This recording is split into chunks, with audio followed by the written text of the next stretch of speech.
Yan, so magandang hapon po, or rather magandang araw po sa lahat. Mga ma'am sir, ito po yung mangyayaring pagbabago or hindi naman pagbabago. Ito po yung magiging daloy na, talaga final na, no, na pag-fill up mo natin sa PNPKI form. So, kindly, first, open ko lang po muna yung r3-2lms.deped.gov.ph na website. Okay, then maglalagin po muna ako sa aking LMS account. Yan. So, continue with Google account. Okay. So, ito po yung aking dashboard. Then, hanapin ko lang po yung facility for the submission of the application requirement for PNPKI Digital Certificate. Okay. So, da-download po muna natin yung form. Click lang po natin yan.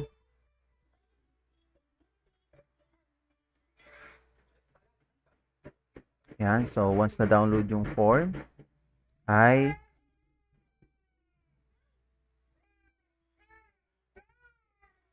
so, puntahan po natin siya sa download folder. Ayan. So, ito. So, dadalhin ko muna siya dito sa sa folder kung saan po ginaganap yung ating demonstration. Ayan. So, ito na po yung na-download natin na PNPKI Application Form. Okay? So, mahalaga po mga ma'am sir na naka-folder po siya sa end nyo.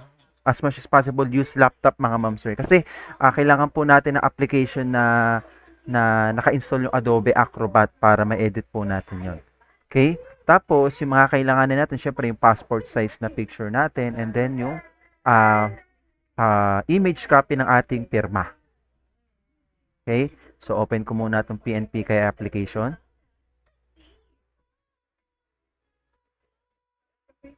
Ayan. So, as you can see, meron siyang naka-highlight na green. Ibig sabihin, fillable or pwede ko nang i-fill up yung application form na to. So, excuse me, instruction po muna tayo. Kailangan po, yung mga field na ilalagay natin lahat naka-caps lock. Okay po. Tapos, yung mga, tawag dito, yung mga field na hindi applicable, lalagyan po natin ng NA. Okay? So, sige. Unahin po muna natin yung picture. Click ko lang po ito. Automatic.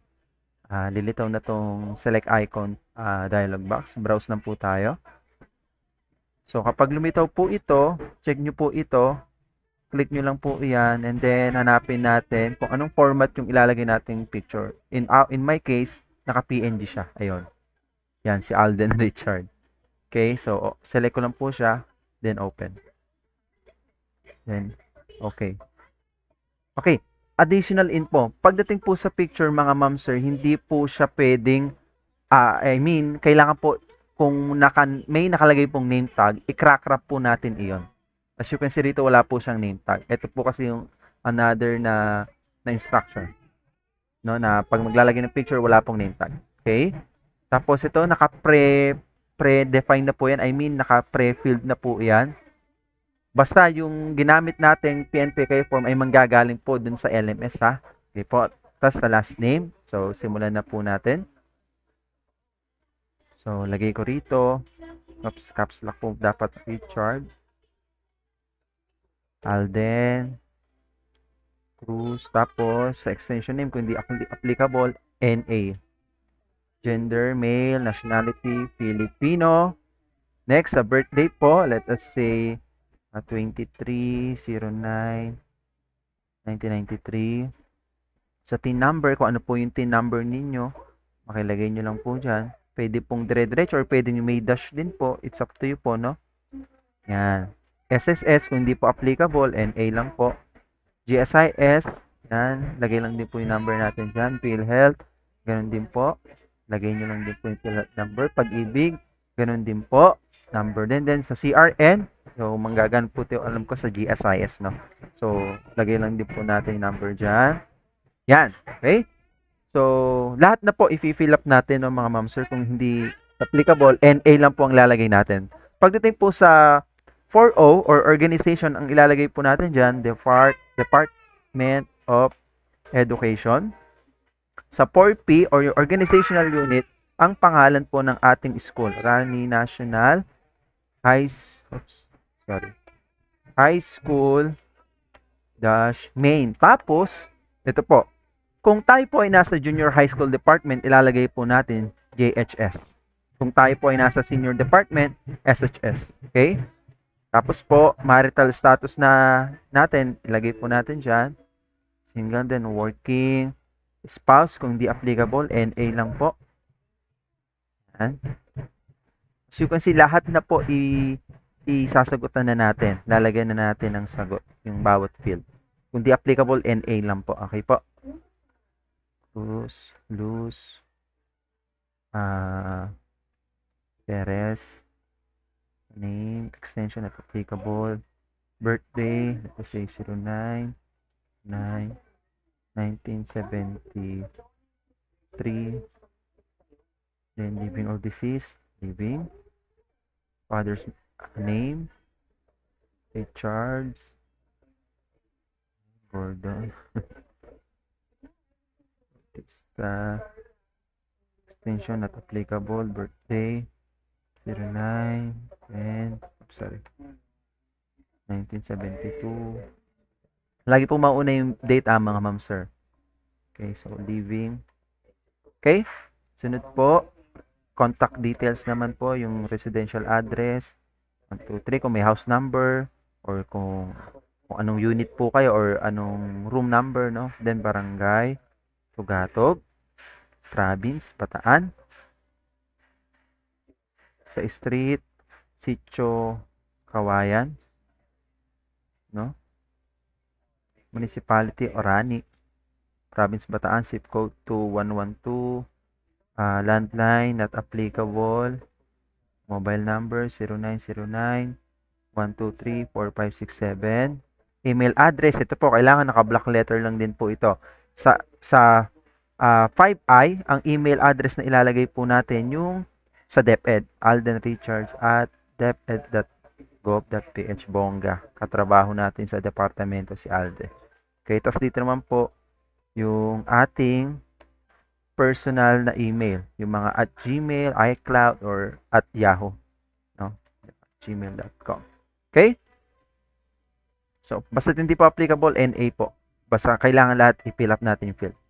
Okay, pagdating naman po sa office address ng ating school, so lagay po natin dito, wala naman pong unit number ang school, so NA lang.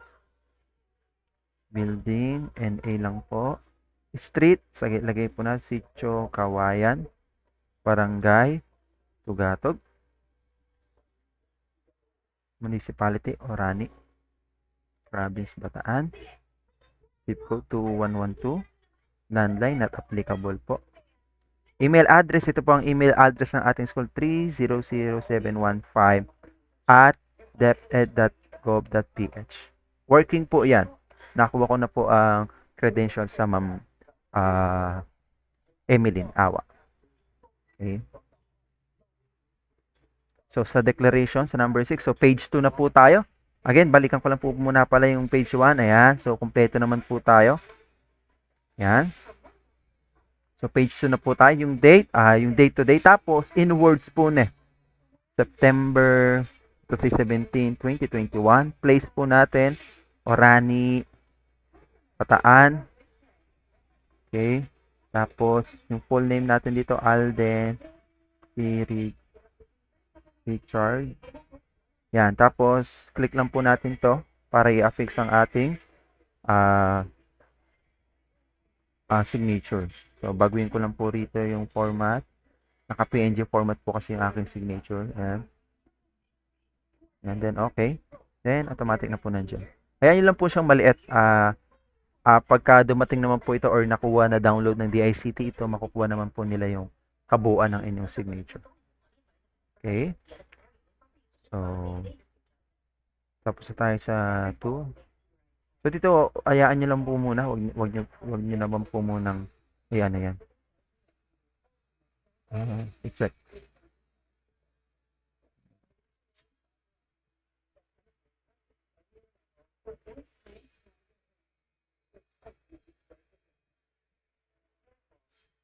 Okay, so page number 4, so automatic na-replicate niya yung details. So yung signature na lang ulit.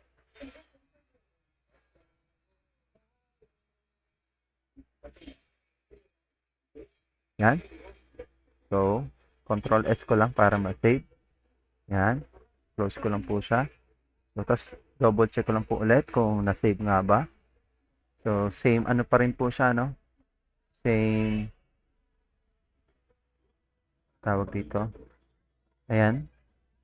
So, yung name niya, ayan. And then, so, yun. Okay na po. Nabago na po yung details.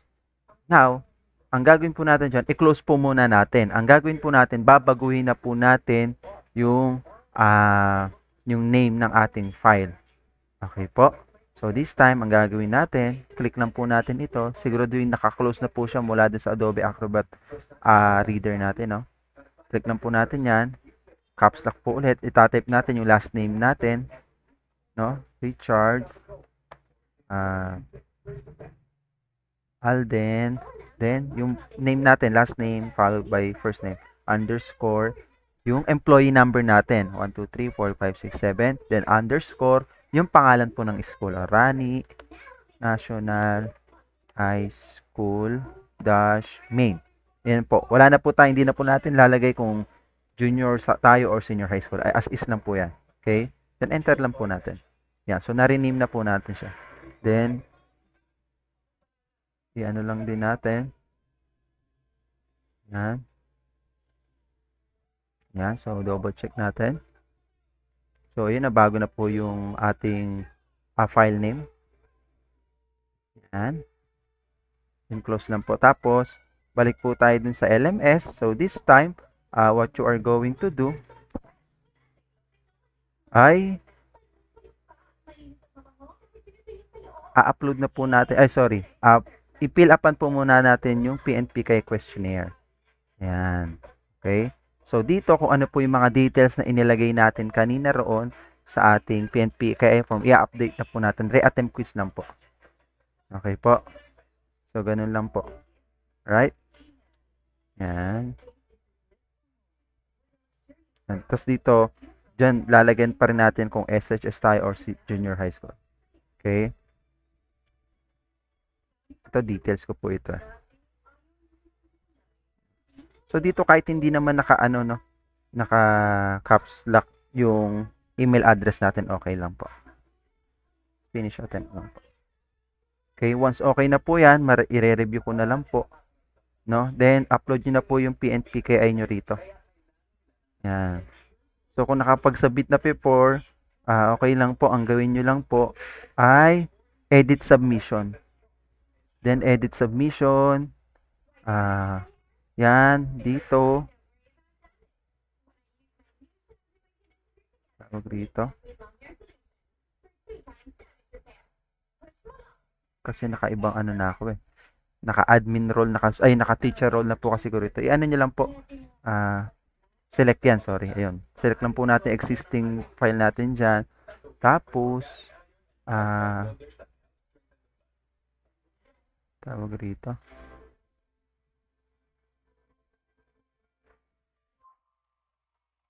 Ano ba natin babagay? Sorry, naka-ano kasi ko? Naka-admin. Anyway, ayun. Naka-teacher role po kasi ko, nawala yung ano ko.